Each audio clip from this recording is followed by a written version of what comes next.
Hey everyone, and welcome back to another episode of Cooking with Louise. I am Louise, your Independent Pampered Chef Consultant. On today's episode, I will be showing you two new products. I will be using our new Flex Plus hand mixer and our letters and numbers cake pan set.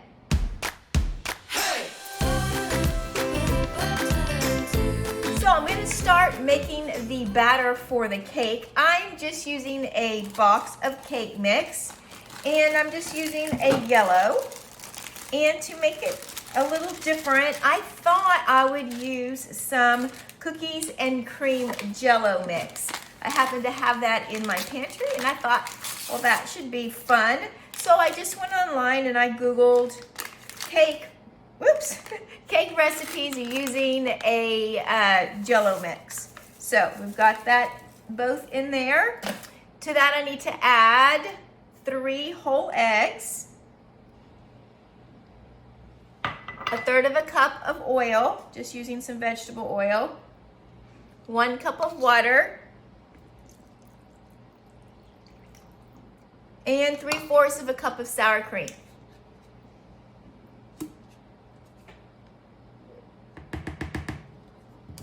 Now, I will be mixing all this together with our handy dandy Flex Plus hand mixer. So I do have a video tutorial on the Flex Plus, which I will put in the description. And I also have a video on how easy it is to make mayonnaise with the immersion blender from the Flex Plus. So this just snaps on like that. Oopsie. Let me put these on the right way. I think I have them on backwards. So you just want to put your mixer, your beaters in. There you go. And then the battery. So the battery was on the charger, and that will be the last thing that I attach. There you go. And then remember, it does have the safety button here, the little safety switch. So I'll just put that on, and then I'm going to start mixing my batter. And look at our beautiful new plastic mixing bowl. Can you see that? I love it. It's that beautiful Tiffany blue color. So we'll just get all of this mixed together.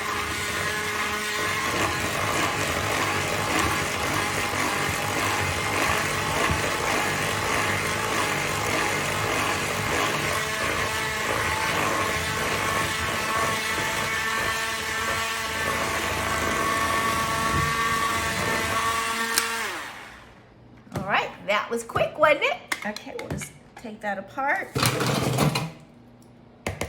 I won't lick these on camera. They sure are tempting though. Okay, I'm gonna set this aside and I'm gonna grab my numbers and letters cake pan. So this is it right here. It's got the same beautiful Tiffany blue color, right? And then this is the instructions on how to put together your letters and your numbers. So I decided that for my son, I'll do the letter S for Stephen, since he's been asking me to make a cake for like months. All right, so these are all the different parts to form the letters. And all you do, it's just like a puzzle, I guess. You just look. So for the S, all I need are 2, can you see that? 2, they're calling it B's, but basically it's this shape. I just need 2 of these, so let me grab both of them. Here we go. Just keep the cardboard in there so nothing gets scratched up.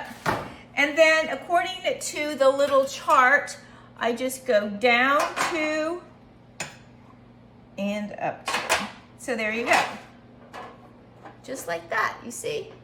Ta-da! And all you do is a little bit of oil. I just got a little bit of vegetable oil and my basting brush. And I'm just going to put a little bit of oil on this. There you go. Just do it real fast up the sides. We don't want it to stick. I do have my oven preheating on 350 degrees. And it should cook for about 26 minutes, but I'll check it after 25 minutes and see if it's done.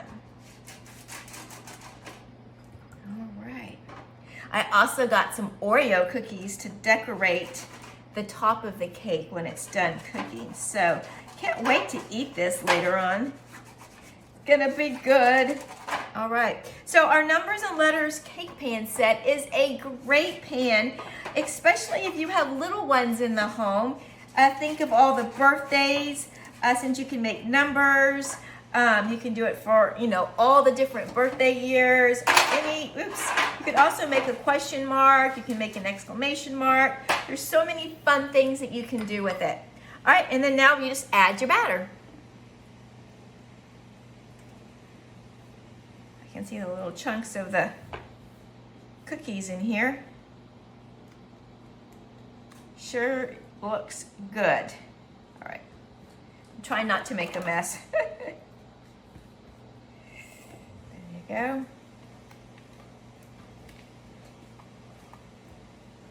Make sure I get all of the batter out. That's one good thing about these scrapers, is it really gets all of the whatever mixture you have. The scrapers just scrape the bowl perfectly. I intentionally always leave a little bit in there, so I have something to lick. I know you're not supposed to eat raw batter. Did you know it's actually not the eggs that's bad for you, the raw eggs? It's actually the raw flour that can give you a stomach ache, make you not feel good. I always thought it was the eggs, but it's not.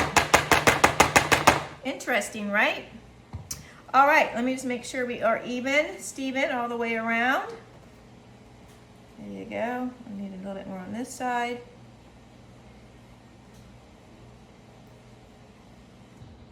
All right, I think that is good. Let me just neaten that up a little bit. All right, now we'll just pop this into the oven. So the cake cooked for 26 minutes and it's been cooling on my cooling rack for another 10 minutes. And now it's time to invert it onto my platter. So the first thing I'm gonna do is just use our little cake tool we have here and go around all the sides so that it'll come out nice and easily. There we go. And then you're gonna want to carefully remove the two inserts, which are actually coming away pretty easy. There you go. See how easy that came out? And now let me get the second one.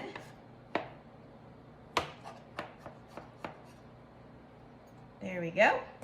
And then you're going to want to invert it onto your cake platter or whatever. And I'm just using my old school one right here. And since it's nice and cool, it's not even hot anymore, I can easily do that. There you go. And look how easy that came out. See? Now, it doesn't look exactly like an S yet. So the instructions tell me to use this triangle shape and to cut out the ends. That makes sense. So I'm just going to use this. Let me put it this way, and I want to take a piece off of here by the looks of it.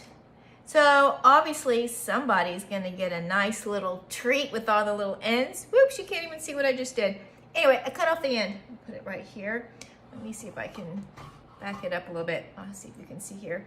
Don't cut that end. I cut this end. Looks like I do it this way. So you just put it here and you just press down. Cutting off a little bit. Again, we'll save that. Looks like I do here, this way. There you go. And I do this side. There you go. So somebody has lots of nice end snacks. And let me clean it up a little bit. Get rid of this. Oops, let me see if I can just get that little piece cut off there. Probably a knife would be better. There we go. This little piece here. And I'll hold it up. Ta-da! We have, whoa, an S. Yay! S for Steven or whoever, Sam. Now I'm gonna let it cool down completely. before I begin frosting it. So I'm going to do a rough, or what they call a crumb coat. Well, I'm going to attempt to do a crumb coat. And then I have my Easy Accent Decorator. I'll be back to show you how to do that. I'm back and I'm armed with my Easy Accent Decorator, some frosting, and some Oreo cookies. I can see this going terribly wrong, but y'all heard that saying, pampered, not perfect, right? All right, so I am just going to do my best. I am not a cake decorator. I'm just going to do a quick layer of frosting on here. And you can't go wrong if you got Oreo cookies on top, right? So I will just put a thin layer of this white frosting all around. I'm calling it a crumb coat because I'm trying to act like I know what I'm talking about. And then I will decorate it with the Oreo cookies in my Easy Accent Decorator. And I have all these little pieces of parchment paper around it, and you'll see why. It's so that, I don't know if you know this trick, but then when you're decorating, it won't get your cake platter dirty. You can just pull those off. You won't get frosting all over your cake platter. So that is a cool little tip that I learned somewhere. I'm not really sure where I learned it. Probably the Food Network, because I learned all my tips and tricks from the good old Food Network. And I'm not gonna lie, my mouth is watering just a little bit with the smells of this cake and the thought of eating the delicious chocolate Oreo cookies. A few moments later. All right, guys, I think I am done. So I decided to go with the sort of half-naked cake. So it's a half-naked cookies and cream cake. I'm just taking off my parchment paper here so that I'll have a clean, can you see what I'm doing? I'm not sure if you can actually see, but the parchment paper really makes a huge difference. I just cut strips and then put it just under the edge. So now my cake platter is not covered in frosting. All right, let me show you the finished product, you guys. Oh, there's one little messy spot there. I got it. All right, you guys, here is my S.